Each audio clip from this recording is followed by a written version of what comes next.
Assalamualaikum warahmatullahi wabarakatuh. Perkenalkan, saya Ana dan Nurfazatul Rafiko dengan NIM 11123000063. Dengan saya Lia Nurfahri dengan NIM 11123000087. Kami dari Universitas 17 Agustus 1945 dengan jurusan Administrasi Negara. Di sini kami akan mereview materi tentang jejaring kebijakan selama 6 kali pertemuan pada semester 3. Geda-gedi oh.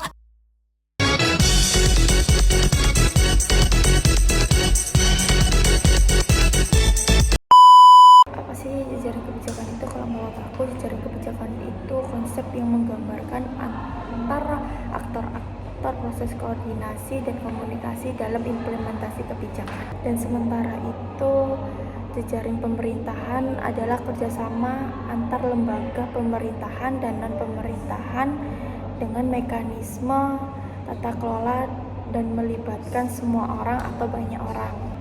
Adapun konsep-konsep utama yang sudah kami pelajari, yang pertama ada aktor jejaring kebijakan. Nah, aktor jejaring kebijakan ini dibagi menjadi beberapa. Yang pertama ada pemerintah. Pemerintah ini juga ada pemerintah nasional, pemerintah regional, dan juga pemerintah lokal. Terus yang kedua ada lembaga swadaya masyarakat atau yang bisa kita kenal dengan LSM. Yang ketiga ada sektor swasta, dan yang terakhir ada masyarakat. Aktor-aktor tersebut juga memiliki peran penting. Yang pertama ada peran pemerintah. Nah, peran pemerintah ini apa saja? Yang pertama adalah mengatur, dan yang terakhir yakni adalah mengawasi pelaksanaan, di mana memastikan bahwa semua pihak itu mematuhi aturan, dan kalaupun ada pihak tertentu yang melakukan pelanggaran, maka pemerintah tersebut akan memberikan sanksi kepada pihak yang bersangkutan.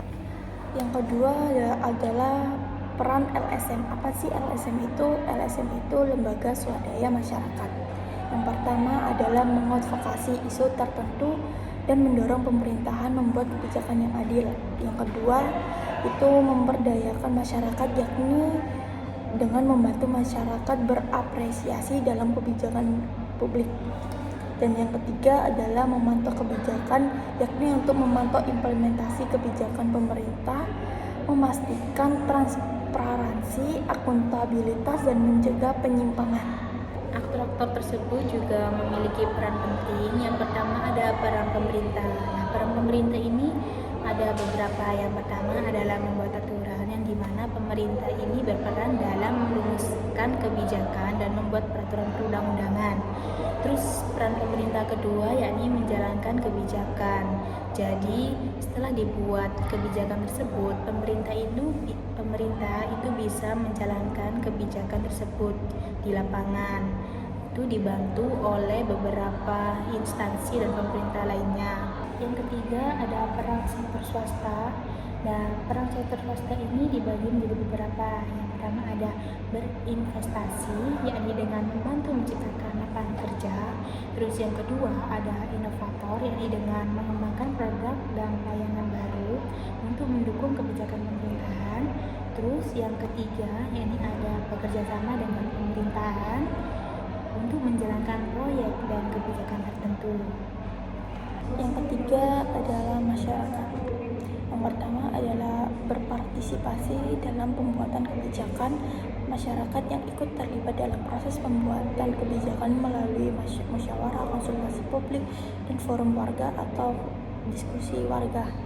Yang kedua adalah mengawasi pelaksanaan. Dalam mengawasi ini mereka dapat melaporkan penyimpangan dan memastikan transparansi serta akuntabilitas pemerintah. Yang ketiga adalah mendorong perubahan. Masyarakat dapat mendorong perubahan melalui gerakan sosial, demonstrasi, dan kampanye. Dengan ini dapat membantu pemerintah agar lebih baik dan lebih responsif dalam kepentingan politik. Saya akan menjelaskan teori-teori yang mendukung, tapi sebelum itu saya akan menjelaskan dulu apa itu teori jejaring. Jadi teori jejaring adalah teori yang menekankan pada hubungan dan interaksi antar aktor dalam proses kebijakan. Nah, pada teori jejaring ini ada beberapa teori juga yang mendukung, seperti social network theory atau bisa kita sebut dengan teori jaringan sosial. Terus ada juga teori ad hoc network. Nah, saya di sini akan menjelaskan tentang apa itu teori jaringan sosial atau social network theory. Nah, saya di sini akan menjelaskan apa itu teori jaringan sosial atau bisa kita sebut dengan social network theory. Jadi teori ini adalah teori yang mempelajari hubungan antar individu, kelompok atau organisasi dalam suatu jaringan sosial. Dengan prinsip utamanya adalah fokus pada struktur hubungan sosial antar aktor dan juga memahami pola interaksi serta pengaruh antar aktor dalam jaringan. Yang kedua adalah teori aktor New York. Jadi teori ini menganggap bahwa semua aktor termasuk benda dan ide memiliki peran penting dalam membentuk hubungan sosial. Contoh teori ini dalam kebijakan transportasi publik, tidak hanya manusia atau pengambil kebijakan dan pengguna, tetapi juga teknologi atau sistem tiket otomatis berperan penting. Untuk studi kasusnya sendiri, kami memilih kebijakan yakni Jaminan Kesehatan Nasional atau bisa kita sebut JKN, itu yang dikelola oleh BPJS Kesehatan. Nah, ada beberapa aktor juga yang terlibat. Yang pertama ada pemerintah pusat, yakni terdiri dari Kemenkes dan juga BPJS.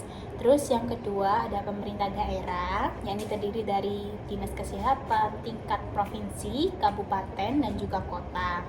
Terus ada DPR, terus ada rumah sakit dan fasilitas kesehatan, terus ada masyarakat atau peserta BPJS, terus ada perusahaan swasta, dan yang terakhir ada lembaga swadaya masyarakat atau bisa kita sebut dengan LSM. Selanjutnya ada keberhasilan dan kegagalan. Yang pertama, keberhasilan. JKN berhasil meningkatkan akses masyarakat terhadap pelayanan kesehatan, terutama bagi sebelum yang tidak memiliki asuransi. Yang kedua, jumlah peserta JKN terus meningkat. Yang ketiga, mendorong peningkatan jumlah fasilitas kesehatan yang kerjasama dengan BPJS. Selanjutnya ada kegagalan. Yang pertama, banyak pengguna BPJS mengeluh antrian panjang. Yang kedua, pembiayaan yang tidak memadai menyebabkan masalah dalam pembayaran. Yang ketiga, masih kurang masyarakat yang belum memahami hak kewajiban sebagai peserta BPJS. Untuk kesimpulan dari materi yang sudah kami jelaskan tadi adalah jejaring kebijakan dalam pemerintahan itu sangat penting karena dapat meningkatkan efektivitas dan efisiensi kebijakan publik dengan melibatkan berbagai aktor seperti pemerintah, masyarakat, sektor swasta, dan LSM. Nah, keterlibatan banyak pihak ini juga dapat mendorong partisipasi publik, meningkatkan legitimasi serta transparansi dan akuntabilitas dalam pelaksanaan kebijakan. Selain itu, jejaring juga memfasilitasi pertukaran informasi dan praktik terbaik yang membantu inovasi dan adaptasi terhadap tantangan yang muncul.